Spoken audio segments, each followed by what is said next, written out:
अस्सलाम वालेकुम दोस्तों, उम्मीद करता हूँ आप सब लोग ठीक होंगे, खैर खैरियत से होंगे। मैं हूँ आपके साथ हुसैन अली और आप लोग इस वक्त देख रहे हैं रॉयल बुक इन्फो। शादी के बाद लड़का ब्याह कर बीवी के घर आता है और जायदाद हमेशा बेटी के नाम कर दी जाती है। दुनिया का अनोखा मुल्क जहाँ के मैं आपको आज 5 अजीबोगरीब रिवाज बताऊंगा जो हो और आपको किसी और जगह पे देखने को नहीं मिलेंगे। भूटान सियाहों के लिए आज भी अपने अंदर भरपूर असरारियत रखता है। इसकी वजह यहाँ के बादशाहत है तो नामालूम वजूहात की बिना पर कभी सियाहों के लिए मुल्क में दाखिल होने के दरवाजे बंद कर देती है तो कभी शहरियों पर मुख्तलिफ पाबंदियाँ आयद करके इन्हें बाकी दुनिया से मिलने जुलने से रोक देती है। आज मैं आपको भारत और चीन के दरमियान मौजूद एक छोटे से मुल्क यानी भूटान के बारे में कुछ अजीबोगरीब और हैरत अंगेज बातें बताऊंगा। नंबर 1, टीवी और इंटरनेट पर पाबंदी। दोस्तों, टीवी और इंटरनेट जो कि आजकल हर एक घर की ज़रूरत है, जो कि हर एक घर में इस्तेमाल भी हो रहा है। शायद आपको ये जानकर हैरत होगी कि भूटान में टीवी और इंटरनेट के इस्तेमाल पर सख्त पाबंदी आज की थी, लेकिन ये पाबंदी 1990 में उस वक़्त हटा ली गई जब वहाँ के बादशाहों को इस बात का एहसास हुआ कि जदीद दौर में अवाम को रोकना इसके बस की बात नहीं। भूटान दुनिया का वाहिद मुल्क है जहाँ सबसे आखिर में टीवी आया। चाय में नमक और काली मिर्च।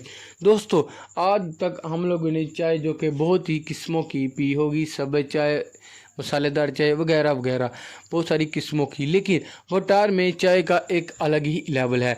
भूटान के लोग बुद्ध मज़हब के पैरोकार हैं, यही वजह है कि वो गोश्त खाने से इज्तनाब करते हैं। यहाँ सबसे ज़्यादा चावल खाना पसंद किया जाता है। इसके अलावा भूटान में चाय पीने का रवाज भी काफ़ी अजीबोगरीब है।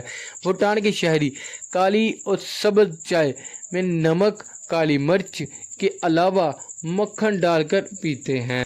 नंबर 3, जायदाद बेटी के नाम। दोस्तों, हम लोगों ने मुख्तलिफ देखा होगा जगहों पे कि वालिद अपनी सारी जायदाद जो कि अपने बेटों के नाम करके जाता है, लेकिन भूटान वो दुनिया का वो वाहिद मुल्क है जहाँ पे इनका घर, जानवर और दीगर तमाम जायदाद बेटे की बजाय बड़ी बेटी के हवाले की जाती है, यानी उसके नाम कर दी जाती है।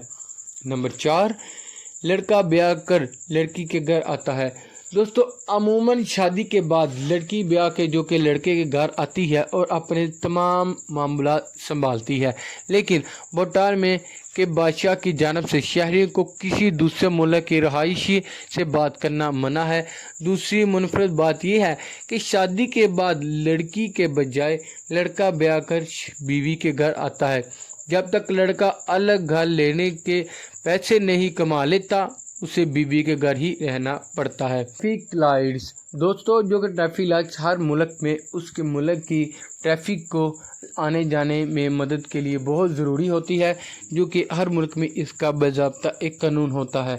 लेकिन दोस्तों, भूटान में की ट्रैफिक लाइट्स मौजूद ही नहीं, बल्कि यहाँ रोड पर हाथों से बनाए गए रोड्स और नक्शे मौजूद है जिनकी पाबंदी करना हर शख्स पर लाजमी है। तो दोस्तों, उम्मीद करता हूँ आप सब लोग को वीडियो अच्छी लगी है तो चैनल सब्सक्राइब, वीडियो को लाइक ज़रूर कीजिएगा। इसी बात से खुदा हाफिज़।